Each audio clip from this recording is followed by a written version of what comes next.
maanta taariikhdu tahay 17 bisha 12 waxaan joognaa deegaanka qalaxuna soo gaadhsiinay 220 qoys halkan waxaan uga mahadnaqayaa gudoomiyaha hay'adda diyaargarowga afooyinkeedka raashinka qaranka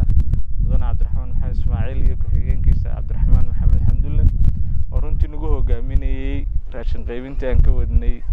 ee degdega hay'adan ka wadnay gobolka Maroojah guud ahaan waxaan sidoo kale halkan uga mahadnaqayaa gudoomiyaha gobolka Maroojah Professor Axmed Maxamed Cadaad oo deeqdan inuu soo gaadho deegaankan qayb weyn ku lahaa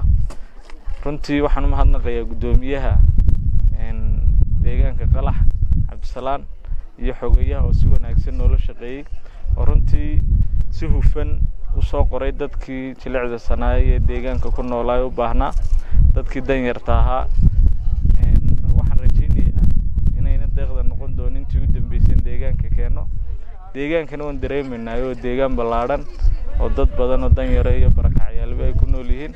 deeqdana waa deeq kooban runtii laakiin sida wanaagsan ee noola shaqeeyeen iyo sida wanaagsan oo soo xuleen dadkii jilicda sanaayay danyarta ahaa waxaan rajaynayaa in wada shaqeyn wanaagsan yeelan doono oo deeq kasta oo ka qaybinayno gobolka Maroojah aan soo gaarsiin doono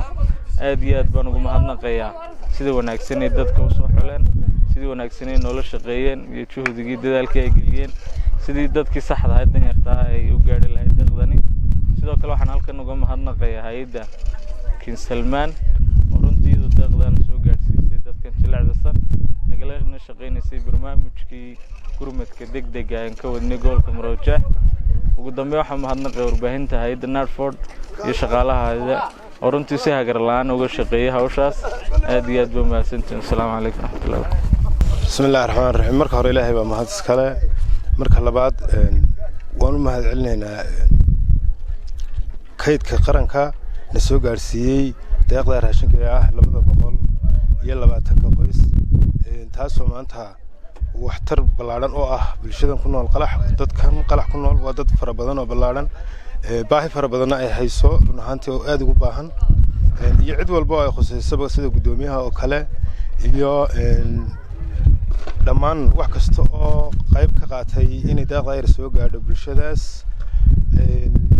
أنا واحد سكدينا إن شاء الله تعالى إن مدام بالشدة بالعرض تيجي راشين كاير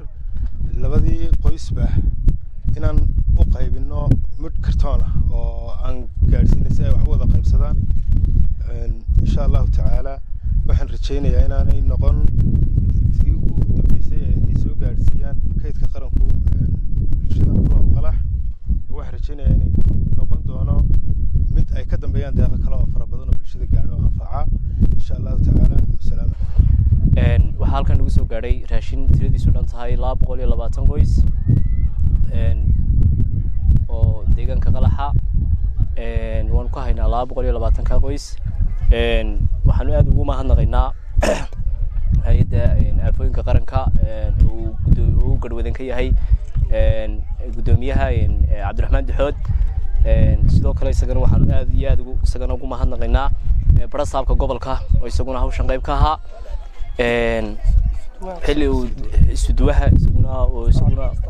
Mr. Cabdixakiin oo isaguna aanu ka gudoonay isduwaha Cabdixakiin oo isaguna aanu ka gudoonay xilli deegaanku iyo dadka xaafaddu ay aad ugu baahnaayeen oo abaaro iska jiraan waqti adag iska jiro ay runtii ku soo beegmay aad iyo aad baan ugu mahadnaqaynaa labada hay'adoodba waxaanu leenahay wixii dambana insha Allah waan idin sugaynaa markii koobaad halkaas uu ka wada hawsha assalaamu calaykum waraxmatullaahi wabarakaatuh ilaahay bay mahadsan sugnaatay marka koobaad marka labaad waxa weeyaan waxaanu deeq raashin ka gudoonay maanta oo ay taariikhdu tahay 17 bisha kuna beegan maalin sabtiya hay'adda kaydka qaranka oo uu horeeyo Dr. Cabdiraxmaan Mr. Duxood